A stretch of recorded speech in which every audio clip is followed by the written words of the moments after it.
Welcome back to Things Reasons, the independent podcast for Australian IT leaders. My name is Jono Staff. I'm joined by my fearless co-host, Naran McClung. Naran, what have you been up to lately? Well, lots of different things. In my personal life, Jono, of course, you know that I'm a very keen cyclist. I would say I had the most impactful high-stress race of my life. Last Sunday, it was the World Championship race for Grand Fondos, which is basically a polite way of saying racing for men that are too old to be elite pro-level cyclists, of which I wish I was one. Sadly, I'm not.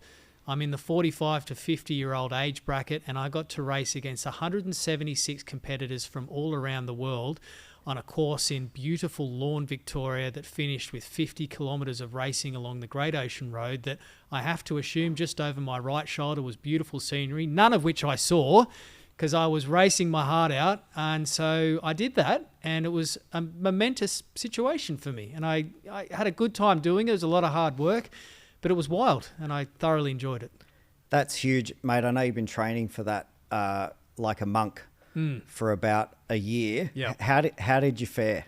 What are the results? Look, I ended up coming 17th out of 176. That was very much the best I could do. You know, every time we do one of these races, and I've never done one to this level of magnitude or scale, you always want things to go well, right? And so in a cycling race, you can crash, you can have a flat tire, you can have a mechanical, any number of things happened. I was firstly super grateful that I had an eventless, is that the right way to describe it? Uneventful. An uneventful, that's it. Yeah. And I had an uneventful race where I know for sure that I gave it 120%. And so, yeah, I'm chuffed with it. That's awesome. So you're officially ranked 17th in the world for your age category. That's right. You know what I do now? Whenever I see someone who looks roughly my age, I go, he's probably not better than me. Yeah, it's important. I think so. Yeah, that's great. It's about having goals, though, okay? That's what it's all about. It's about a goal-oriented mindset, a performance mindset, which I'm told, Jono, means it makes us better in our jobs as well, right? I'm sure there's some benefit, but, congratulations. Thank you, fantastic mate. Achievement. Appreciate it. While you were doing that, I was busy gallivanting around Japan with my lovely family for 2 weeks. Amazing. And can I tell you, first time in Japan. And, what stood out to me was that you can have nice things. Right. Japan is just such a wonderful country. So many people, yet nobody's in a hurry. Everybody's polite. There's no graffiti. There's no rubbish. I just couldn't believe it. People talk about it, but it was great to experience. Disneyland, Universal Studios, bullet trains, the whole shooting match. It was fantastic. So why aren't we living there? Well, it's a good question, but I do still think we live in the best country on earth. Okay. So, shout out to Australia. There you go. Shout out to Australia. Fantastic. Well, let's get into it.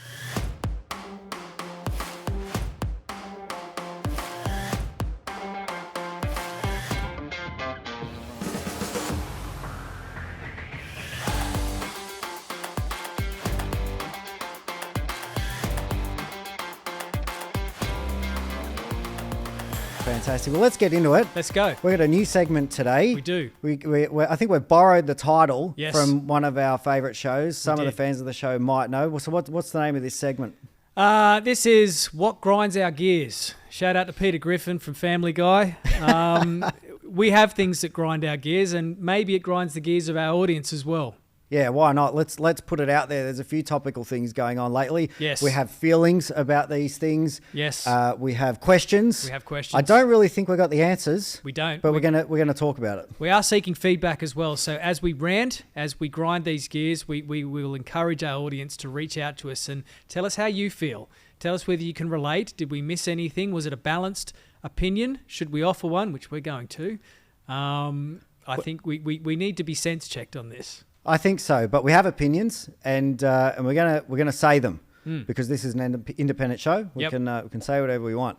So get us into it, mate. What's on your mind? There's three things that I think we should talk about. I want to talk about AWS.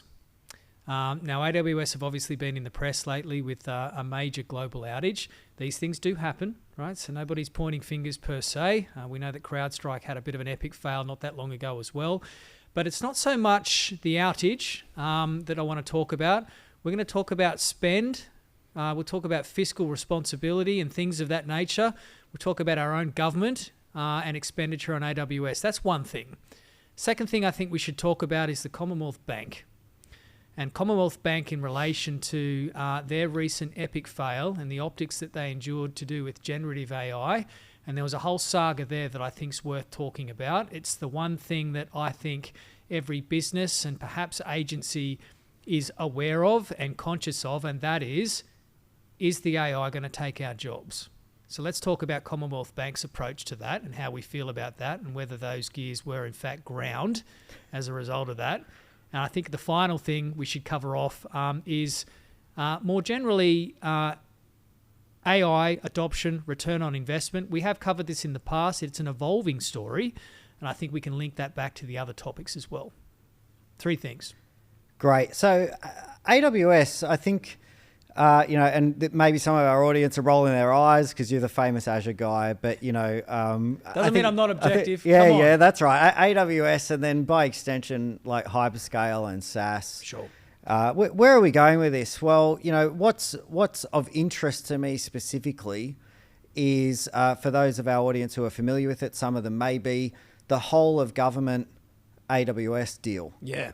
Managed by the DTA. Surely that means value. Whenever something's whole of government, that means that there are advantages that the whole of government get to enjoy. That's what we're to believe. Well, you would think so. You would think so. But this is a big deal. Huge. And I haven't seen anything in the mainstream press around this. I know we've done a bit of research on the numbers. We have done. But take our audience through the numbers. All right. Well, so I think... I can't remember the exact year it started. You might be able to jog my memory. I know the figures. So there was $39 million, I think, in the first agreement. You then cast forward 3 years and it went to about $174 million. It jumped shortly after that to about $390 million, with about 140 agencies benefiting from this whole of government buying power. Today, if we cast forward, so I think it was $364 million in 2022, and should discerning buyers send away to NASA to figure out the exact figure, pundits will tell you it's probably north of $500 million of AWS spend in Australia for government specifically. That's just government sector. That is it's a huge contract. Outrageous. And I think what's of interest to me is so this contract was up for the second renewal. Yes. I'm assuming they went for another 3-year term. Yes. It's been 2-3 year. Yeah, so this will be another 3-year term. That is beyond exponential growth. It's insane. And I think it's fair to say it has grown in terms of value far beyond the original expectations, which is not uncommon for, I think, not just AWS, but hyperscale cloud in general. It's why the FinOps industry exists. To make sure that you are in control of your spend. But it seems to me like with that kind of growth curve, spend may not be as in control as the DTA would like to have the Australian taxpayer believe. So this is the Digital Transformation Agency. They're on record saying they're proud of their FinOps. I think so, yeah. There's various sources there. So here's what we can deduce. Certainly within that 500 million, we could say that a significant proportion of the workloads in that spend would be IaaS-centric workloads, virtual machines, databases, things of that nature, workloads that could conceivably live somewhere else. Well, I think before the hyperscalers got to Australia, they did. Right. So there was an ecosystem of IT services and hosting and vendors, perhaps vendors that pay tax in Australia. I don't know, just putting that out there. There were other ways to host these workloads before AWS rocked up. Yeah, that's right. And so we're asking the question. We're asking the question: what's actually going on here? Is this a good thing, or is this just the easy thing? Right. And so, what's the difference between the good thing and the easy thing? Because sometimes doing the good thing is hard. And why is this happening? Well, look. If I was to get my broad brush out, and I like to occasionally, I would have thought that any discerning buyer today cares about cost and risk.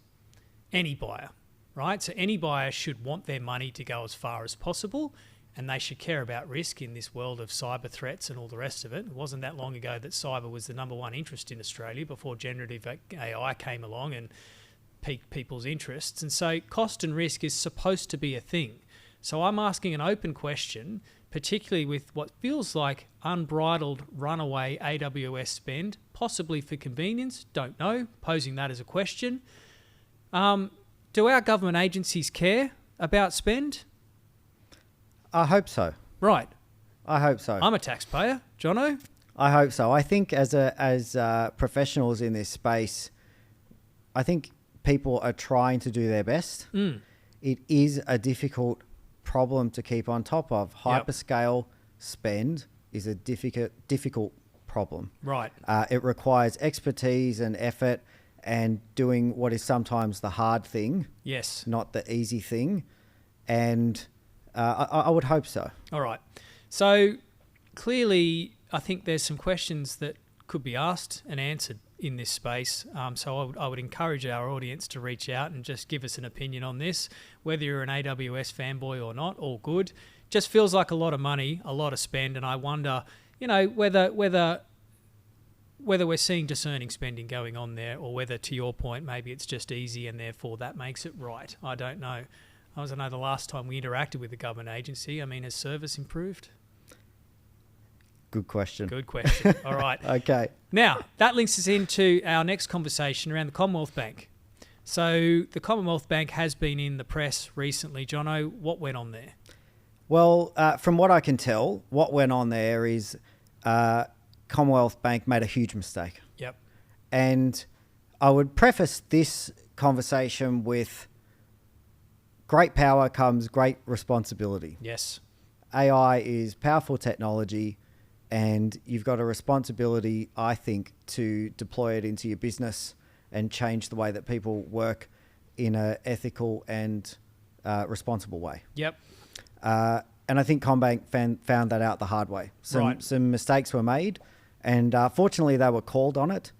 Some of the news reports I read were along the lines of employees unwittingly training their own agentic AI replacement. And this is this fearless lady, and shout out to her as well. Like, she's obviously been very brave to come forward the way she did. She was a 27-year veteran, spent 6 months training agents for the bank to then get the sack. Yeah. Right. I think that's right. And look, from what I can tell, the employees have been reinstated. They were all made redundant, and it was clear that they weren't redundant. What was worse was, in the pilot of these programs, the business case, the ROI, was projected that it would reduce the volume of calls and have a net benefit in terms of productivity, and therefore these roles were redundant. And then once the technology was rolled out, it was proved to be the complete opposite. Yeah. Call volumes actually increased, and they were less efficient. Yeah. And so, it's very, very interesting. A lot of mistakes made there through the whole cycle. Yeah. And a lot of assumptions. And it links to some of the other stats around agentic AI adoption that are kicking around. But a well-known one right now is that it's estimated that 95% of agentic AI pilots fail. Yeah. This one was clearly an epic public fail, but I'm sure it's not the first. It won't be the last. Well, so MIT described that as a hype experiment, right? Linked with perhaps an ethical misjudge, which maybe without the optics, without the public getting a chance to opine on it, the pub test, I wonder if the Commonwealth Bank would have deviated at all. Well, from what I can tell, it wasn't until they faced some pressure from the relevant union that this decision was reversed. Yeah. So I think it's a bit of a very public lesson in what can go wrong, and I think with great power comes great responsibility. So that was a very just an interesting situation. We do talk a lot about AI and the benefits. Yep. And how it can change everybody's life for the better. Yep. I think that's appropriate. Yep. But there is another side to this, and Well, I think it's down to just making good decisions. 100%, and it triggers an emotional response, and it also can incite fear. Now, I've done some guest lecturing with a prominent university recently, and I sat in front of graduates from both electrical and software engineering, and I talked about our own experience with AI and AI adoption. And the best use cases that we've had, and I've talked about this on the podcast before around back office automation, and where we were able to take some 280 hours of SOC analyst time out. Now, those SOC analysts are still working for us. They're gainfully employed and they're doing higher value tasks that interest them more, but also benefit our customers as well, right? And so an amazing outcome for us where everybody wins, our customers, our staff, and we didn't do the shameful thing, like the Commonwealth Bank did whatsoever. It never entered our minds to do that either. Now, why do I bring that up? Software engineers put their hands up at the end of my little talk, and they said, "Are we going to have jobs in the future?" And it was a sincere question. That's a legit question coming from people investing their time studying and trying to get into the industry. Yep, and doing the right things, right? Putting in the hard yards, and at their end of their career, end of their tenure at the university, wanting to know what the future looks like for them. My answer was, yes, you'll have a job, but your job may be different, influenced by different tools, and maybe the expectation on output from you is going to change. But you're going to be using some fantastic tech and capability. Your skills are absolutely necessary. Your knowledge of the way these things are fit together, or put together, I should say, is just as important now as it was any other year. And so there's a way to embrace this stuff and to be optimistic and to lean into the tech, and all that great learning that the universities bring to bear is still absolutely relevant. Yeah, absolutely relevant. Coming back to that, I think it comes down to the premise behind implementing AI into a business. The why. Yeah. Why are you really doing it?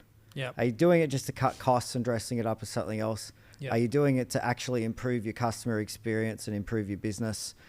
These questions need to be asked before you head down that road, and I think Commbank missed a couple. Yeah, well, they did, right? And so to any other business thinking about doing the same thing, look out for the optics on that, right? Make a decision. Is it worth it? Is brand and reputation worth sacrificing? What do they say? The fish rots from the head. Yeah, right? That's so right. What kind of organisation do you want to be? And yeah, computer society, right? So let's talk about skills and demand.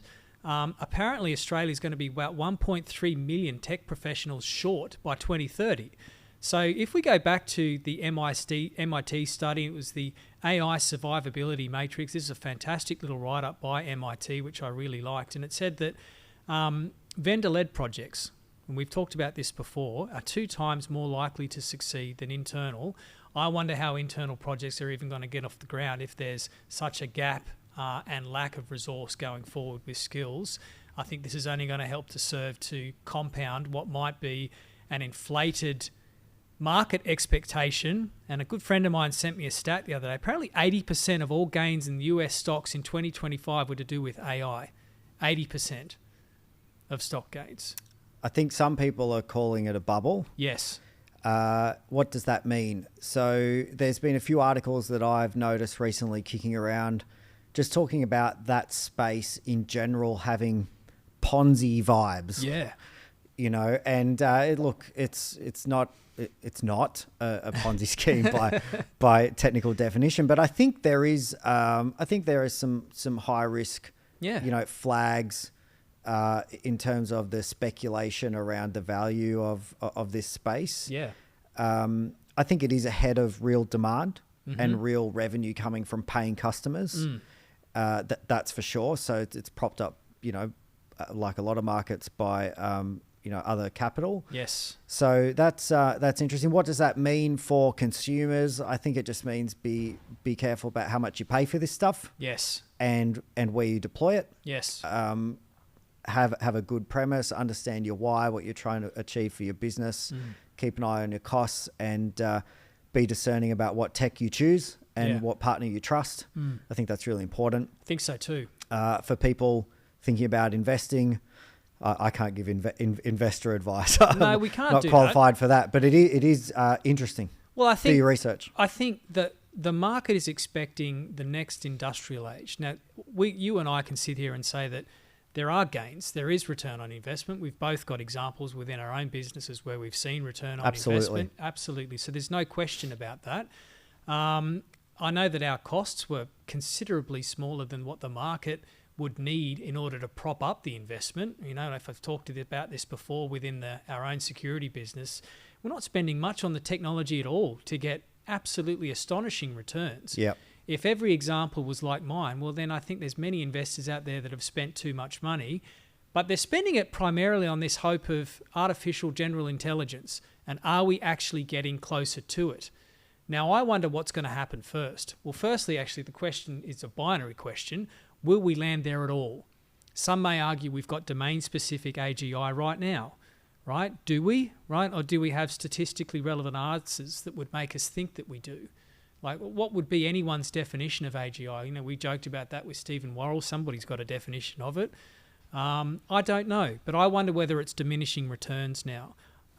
If there was expectation that ChatGPT-5 would be more than it is, how much more money do you have to spend to add IQ points? And is this a target that's realistic? Are we actually going to arrive at AGI, yes or no? And if the answer's no, there's too much money in this business. Yeah, I think it remains to be seen. You know, there's so many differing opinions. I think the domain expertise angle is now a new angle that's coming out. You know, we're not at AGI, but for this particular use case, you know, you could argue that we are. So that seems to be a new thing. Feels weak to me. Yeah, it feels like the bar is continually being raised or moved, or, Yes. you know, goalposts are moving around. So I'm like you, Naran. I'm not sure if we'll ever get there or not, but certainly a very interesting space, and a lot more mainstream press outside of the industry talking about investments in AI, Yes. returns in the context of bubbles, Yes. Ponzi's. So watch this space. Very interesting to be a part of and to commentate on. Yep. Fascinating. And choose a partner you can trust. Choose for a partner sure. you can trust, absolutely. With some runs on the board. There are out there now. Yeah. I mean, we have them, you have them, right? So choose a partner who's done it, who can demonstrate it and show you that, hey, listen, here's what it costs, here's the return, and here's where we think, particularly if it's a back office automation style project, I mean, you can quantify the gains there, right? It's not too hard to do it. 280 hours of SOC analyst time, I know what that's worth. That's right. Right? Well, there you go. We got a few big topics there. Quite interesting to get into. You know, hyperscale spend, taxes being paid in Australia, the local industry contributing, you know, that's all going on. So I'm really going to keep a keen eye on some of these big deals Yes. that are happening there. And if anybody's got any information, feel free to ping us. Yep. And we're after a balanced view here too, by the way. Absolutely. It's all right for you and I to have opinions, Yeah, Jono. that's We're right. nothing if we're not open-minded. If somebody vehemently disagrees and they want to come on the podcast and pitch to us a different angle that we're not aware of, perhaps we're ignorant, who's to say? We're open-minded and we're prepared to learn. Definitely. And definitely, you know, anything's possible. So open to hear it all. You know, and Commbank, people are going to make mistakes and get it wrong. But I think it's just that one's just a good lesson in just, you know, just pausing and thinking and doing the right thing. This tech is really powerful. It can change your business for the better. But be careful. Be careful. Be These ca- things be- can be- leave a be- lasting memory. Yeah, and be good to people. Business nice is to just people. people doing stuff with people at That's the end right. of the day. We're all human beings, aren't we? We're supposed to be looking after the human race and That's looking right. after each other. Yeah, absolutely. And, you know, big tech, AI ecosystems, how the money flows. I'm not an expert, but it's definitely topical. Watch this space. I know in my own experience, in Australia specifically, I'm not seeing the demand from consumers there to support going and making big investments ahead of that demand in GPU. No. There's a bit of private equity and VC money in the space doing that. I wish Yes. them well. I think they're betting ahead of the demand. I think it will come. The question is, how long can you hang on? Yeah, that's right. Will it happen in time? That's Interesting. right. I think lots of people are asking that question. Jono, a I lot think of our bankers in gears, tech. our gears have been ground. They have been sufficiently ground. Sufficiently ground. All right. Excellent. Good segment. Lovely. Enjoyable. Righto, Jono, that's a wrap. This is Things Reasons, and it's another episode recorded. I enjoyed that. Thanks very much. Now, for our audience, you know where to find your podcasts. It's wherever you get them, right? It's YouTube, it's Spotify, it's Apple Podcasts, absolutely everywhere. We are, of course, produced by Prue Loon. Our digital producer is Karina Aguilera, and you can get in touch at Prue, that's PRU, at thingsreasons.show. All feedback, all suggestions, questions, anything you like, we will reply because we're reasonable, decent people. That's a wrap. Thank you very much. Thanks very much. See you again next time.